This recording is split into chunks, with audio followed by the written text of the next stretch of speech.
Assalamualaikum warahmatullahi wabarakatuh. Sebelumnya perkenalkan, nama saya Muhammad Lutfi Maulana. Saya merupakan mahasiswa aktif dari Universitas Teknologi Batu. Ini introduction dari saya. Saya Muhammad Lutfi Maulana, merupakan founder dari Portal Berdengar dan juga sekaligus mahasiswa aktif di Universitas Teknologi Bandung yang saat ini sedang menempuh pendidikan semester 2 semester 3. Saya memiliki latar belakang di bidang web designer ataupun web designer, graphic designer, dan juga digital marketer. Saya telah menempuh, alhamdulillah, perjalanan karir saya telah menempuh berbagai dari tantangan yang sekaligus pencapaian. Selama perjalanan ini, alhamdulillah saya telah membantu lebih dari 600 klien dari berbagai industri melalui strategi digitalisasi dan yang efektif dan juga kreatif. Pencapaian ini bukanlah hanya sekedar angka ya, namun ini merupakan bukti bahwa kombinasi dari strategi, desain, dan pemasaran itu merupakan strategi yang tepat dalam menciptakan dampak yang besar untuk sebuah brand.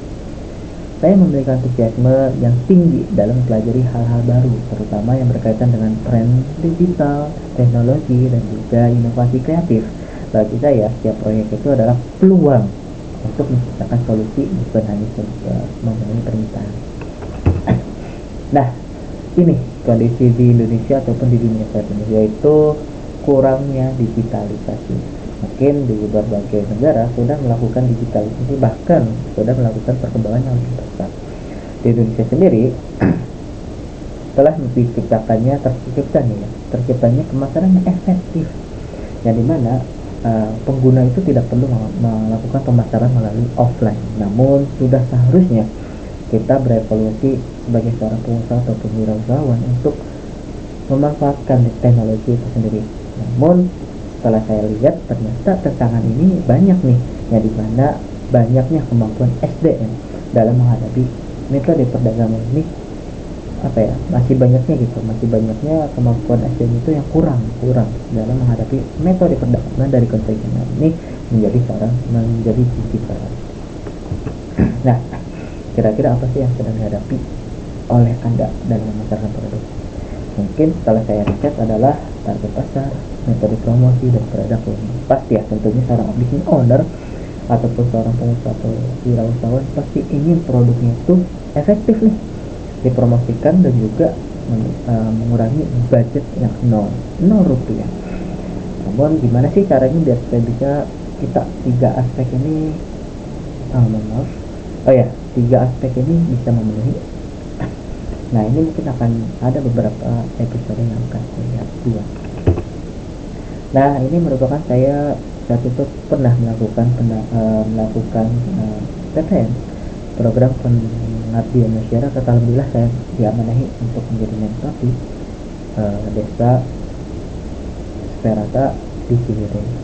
Beberapa ini saya telah melakukan riset, ternyata di desa Ciwidey ini masih kurangnya digitalisasi dan juga kurang pengetahuan mengenai digital.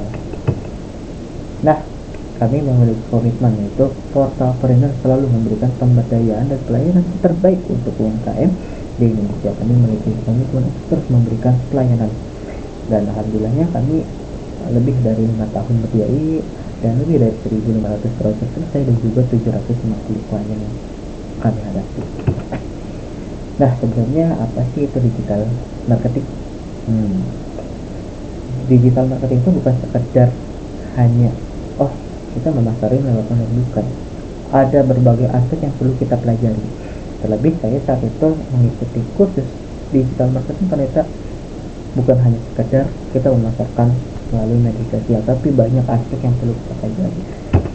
Nah, secara singkatnya, digital marketing itu merupakan konsep yang menggabungkan berbagai strategi pemasaran menggunakan media digital untuk mempromosikan produk, layanan, dan juga merek.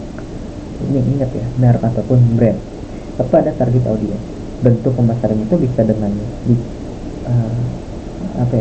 bentuk pemasaran dengan digital marketing itu bukan hanya sekedar iklan. Mungkin banyak orang yang saya butuh iklan yang rutin, tapi tidak. Digital marketing itu bukan hanya sekedar iklan. Seperti yang saya katakan, bukan hanya sekedar promosi, namun kita ada berbagai aspeknya.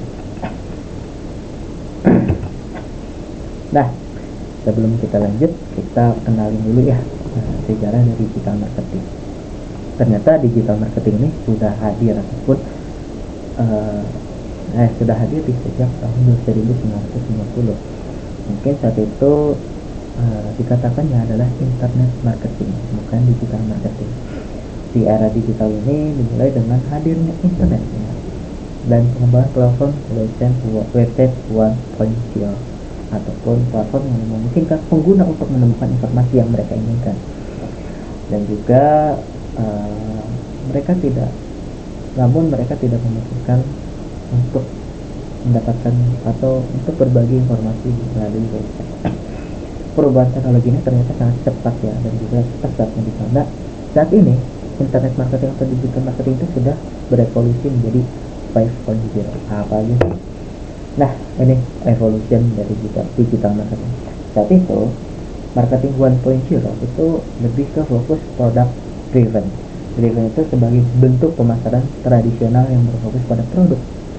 Dan ternyata yang marketing 2.0 itu lebih ke customer oriented, yang dimana pemasaran 2.0 lebih ke berorientasi pada pelanggan ya. Dan selanjutnya di marketing 3.0 yaitu human centric.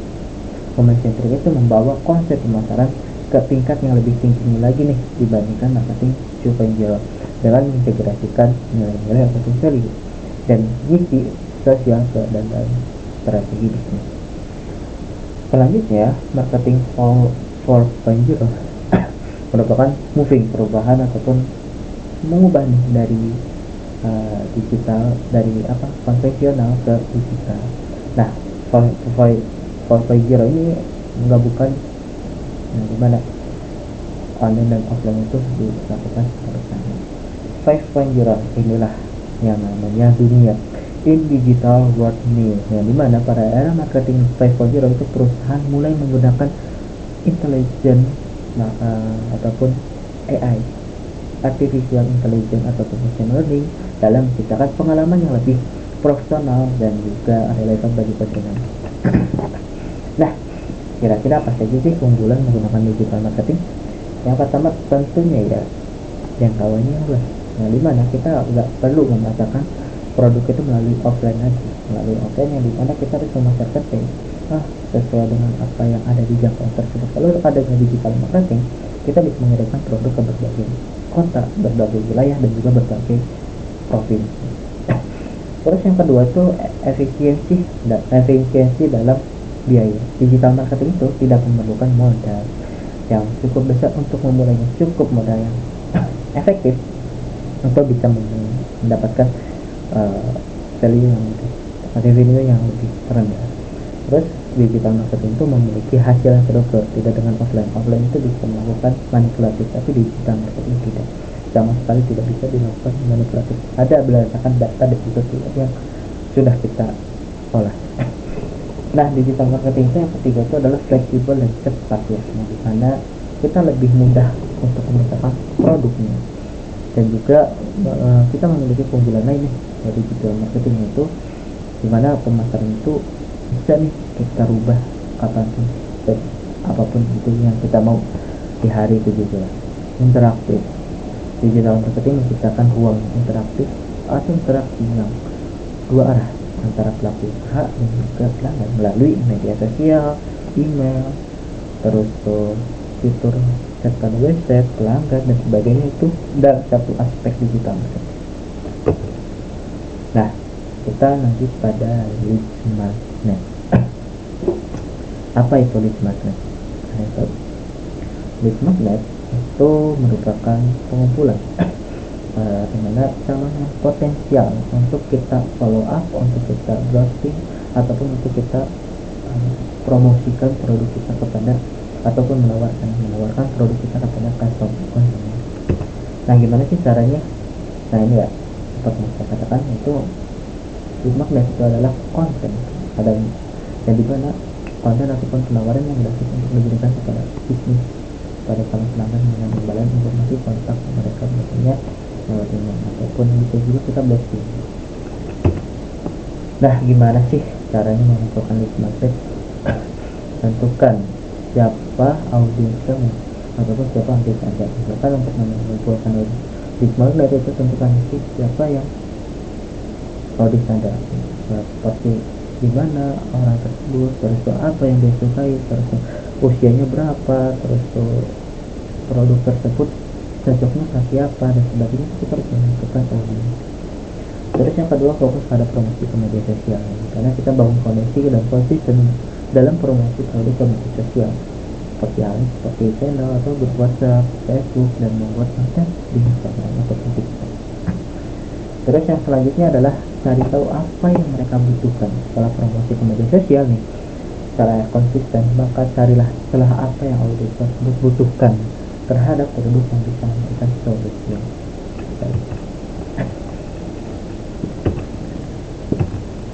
Nah, mungkin untuk materi pertama saya cukupkan sekian.